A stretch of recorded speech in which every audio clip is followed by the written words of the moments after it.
So I'd like you to meet Aaron Pancost, one of our TAs. He had some questions about the last video. So shoot, Aaron, what wasn't clear?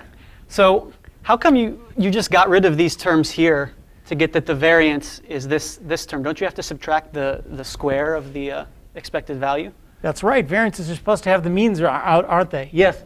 This is one of the very interesting properties of continuous time models. Let's do it a little bit more slowly. Let's do what you want to do. You want to take dxt. Let's look at dxt squared. Let's just square dxt mechanically. What do you get? You get mu squared dt squared. You get sigma squared. dz squared is dt, right? That's the key. That's the key. I said we were going to use that. dc squared is dt. So that's that term. And then a cross term. Now let's look at the sizes of these terms. That's of order dt. Calculus says keep things of order dt. That is of order dt to the 3/2. We have dt times the square root of dt, and that's of order dt squared. As the time interval shrinks, those things go away. So all that's left is dx squared equals dt. That's just amazing. This thing looks like a random variable, but in fact, it's of order dt. It's non-stochastic. So the variance of dx squared is just sigma squared dt. What's going on here is that the randomness of a diffusion at small time intervals is so much bigger than the mean that it's the same whether you take the mean out or not.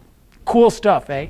To review, though, there's a rule in how you do these manipulations. You expand things just like you do in calculus. You keep things of order dz, dz squared equals dt, and you throw out stuff of higher orders, just as you did in calculus, but you got those root dz terms. OK, what's next?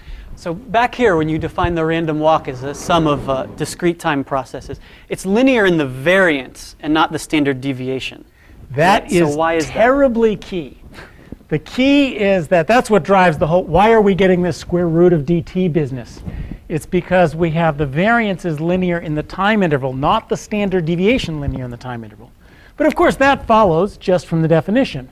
Let's take the variance of that guy. The variance of that guy is the sum of the variances of the individual terms. Which is a property of normal distributions, right? Not necessarily of another distribution. No, it's a property. The variance of the sum, let's take the variance of all that, is the sum of the variances. No matter what the distribution. No matter what the distribution. Because it's IID.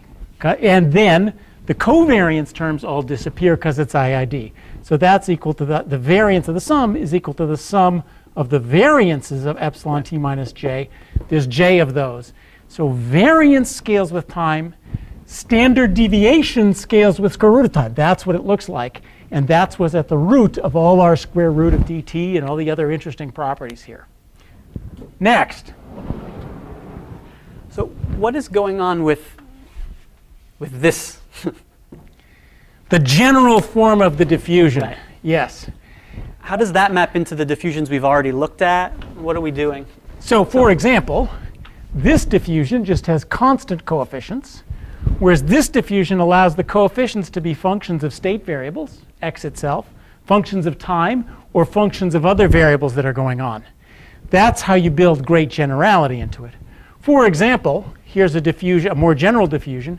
The mu term allows you to control the drift. Where on average do you think things are going to go? And in a different state of the world, the drift might be pointing in a different direction if x were different. The sigma allows you to control the volatility depending on other things that are going on. A good example that's just a little more general than that, but not so confusing as that, this thing here really should be written as dpt equals mu pt dt plus sigma pt dzt. And now you can see that the drift term contains the variable itself. I like to write it that way because that's a rate of return. But really, if you're going to do things right, you write it that way. This is the formula for many more general processes. One of the biggest things we like to do in finance, we know that volatilities vary over time. So one big stochastic volatility processes might let that thing be equal to like sigma square root of xt dzt. And then if x is higher or lower, it gets more or less volatile. All sorts of fun things you can do with that set of ingredients. Thank you.